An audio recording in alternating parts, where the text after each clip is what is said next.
Hey everyone, Mr. MC here. This is a guide for round 17 of the Nations Cup. Let's get this started. Bring yourself to the left and brake before you reach the 100 meter mark. You want to brake hard for a while, then ease off of the brakes to let the car rotate. Make sure you have the car pointing where you want to go before you start to gradually accelerate.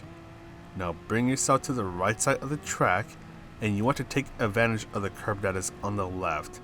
Just as the curb on the left ends, you want to brake hard for a short moment, let the car cruise for a very short moment, then gradually accelerate. Make sure both of your right wheels are on the curbs, that way you do not get an off-track penalty.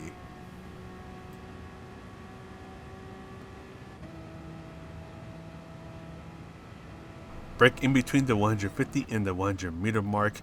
Gradually ease off of the brakes and do lots of throttle control as you go through these turns. Bring yourself to the left side of the track, go up to third gear, ease off the throttle, then gradually accelerate. Now stay on the left side of the track and brake well before the curb on the left starts.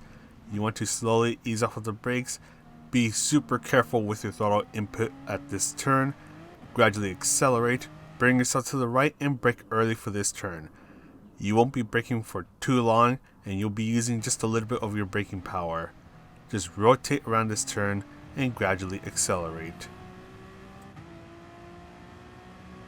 Now brake at the 50 meter mark, you brake hard for a short moment, slowly ease off of the brakes and just be super patient with your throttle input here.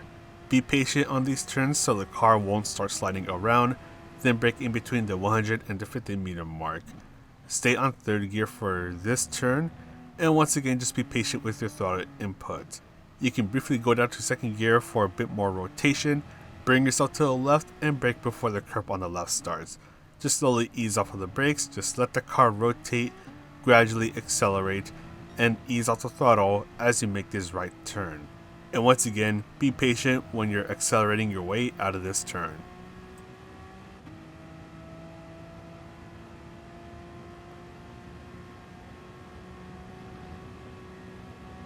You will need to ease off the throttle for this turn, just let the car cruise for a short while, use a little bit of braking if necessary.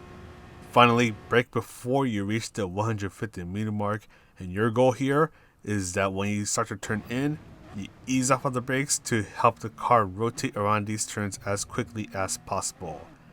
Get the car pointing towards the start finish line before you start to fully accelerate and you are good to go. But that's all for the lap guide. Let's go ahead and talk about the strategies. For this qualifying session, you have 10 minutes to try to get a good qualifying time. Even though the tire is a time 6, it's not going to cause much of a problem for the qualifying session itself, so you pretty much can just go all out from the moment that you get out of the pit stop. If you can, try to get the slipstream from the car ahead of you, but just make sure that you maintain a safe distance between yourself and the car ahead of you. You will need to brake even earlier if you are under someone's slipstream, since you are going a little bit faster and you are on a wet track. But the main key here is to try to drive as smoothly as possible. You want to make sure that the car does not slide around at all during your qualifying session. That way you can try to get the best qualifying times. And because you don't need to do the jumping out then jumping back in strategy, you can just go all out for the next 10 minutes, which will give you 3 chances to try to get a good qualifying time. So this is a rolling start, so you want to try to make sure that you start in first, that way you do not have to deal with the bus-up chicane from the very start.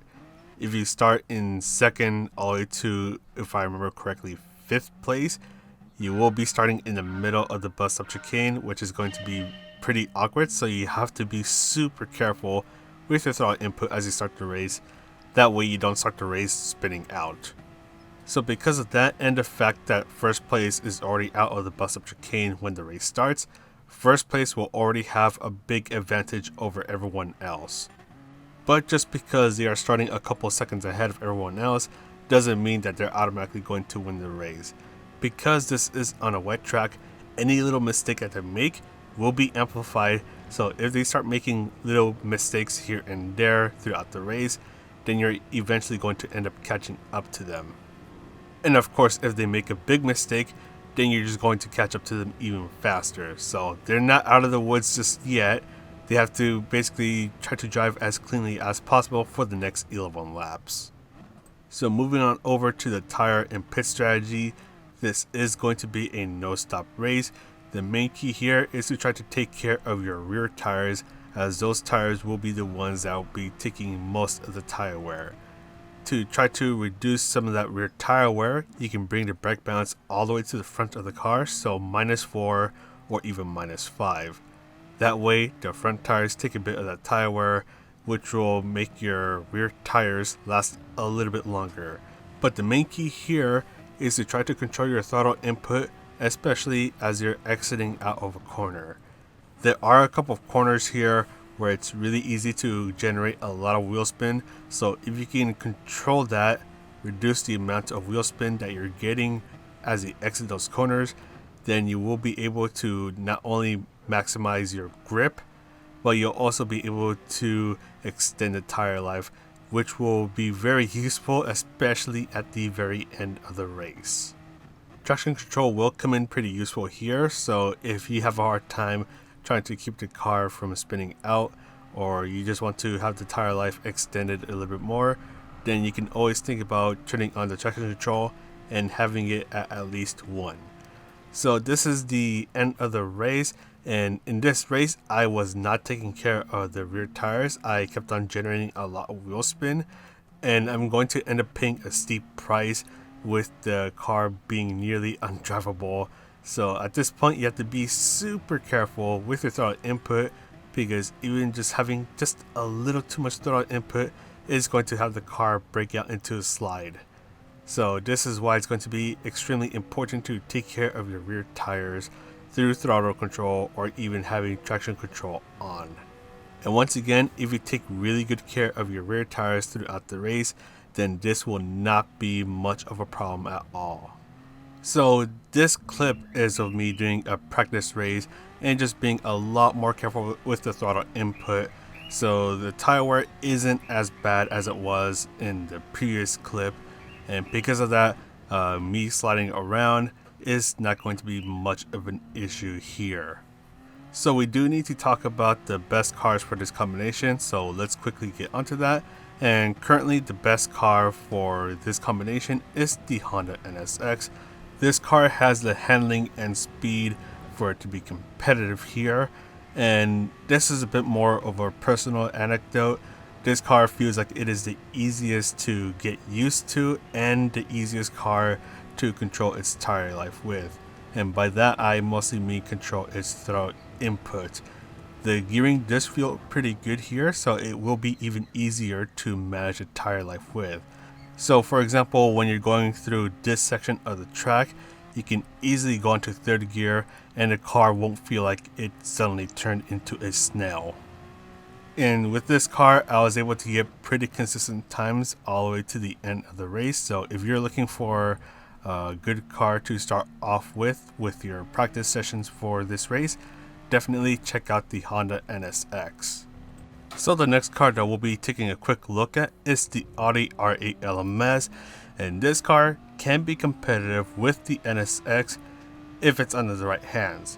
If it's not, then it's going to feel like a super awkward ride. At least that's how it felt when I was using it. And I would also like to note that for both the Honda NSX and this car, I had the brake balance at -4, so 4 points towards the front of the car. So this could be from having the brake balance towards the front of the car. It did feel pretty understeery at times. I had a bit of a difficult time just trying to get the car to rotate at times. And at the same time, when coming out of the corners, I felt like the car did want to step out a little bit, which is not going to help when it comes to its tire wear. So because of that, I ended up fighting a lot more with this car than with the NSX, so the times that you see on the right side are a little more inconsistent than that of the NSX. But once again, if the R8 LMS is a car that you know how to drive, you know how to make the most out of it, then you can definitely be competitive with this car. But if this is the car or a car that you do not get along with, especially when you've tried it under dry conditions for, let's say, a daily race or another nation's race, then you probably do not want to try out this car. So the last car that we'll be taking a look at is the Porsche 911RR. This is one of the easier MR cars that is available in the Group 3 class. So how does this car handle here at Spa under wet conditions? It's okay. So this isn't one of the fastest cars to use here, but it is one of the easier ones, and that is if the conditions are optimal. But the thing is that because of the high tire wear, which is set to ×6, it will present some problems for it down the road, more specifically towards the end of the race. Interestingly, it feels like that the long gears actually hurt this car because it is much easier for it to generate some wheel spin, which will be hurting the tire life of the rear tires. So even more throttle control will be necessary if you do end up using this car. And the other problem is that it is more of a handling car. So when it comes to going through the big straights here at Spa, it's not going to be as competitive. But once again, because it will be harder to manage the tire life in this car, the Porsche will be a bit more susceptible to starting to slide around towards the end of the race. So at the end of the day, definitely check out the Honda NSX first, give it a try, and if that car isn't the car that you're gelling along with well, then you can definitely also take a look at the Porsche 911RR, or if you're a bit crazy, you can take a look at the Audi R8 LMS.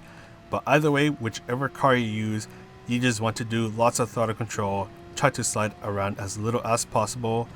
That way you can have the rear tires last as long as possible, and make sure that you have the heavy wet tires on.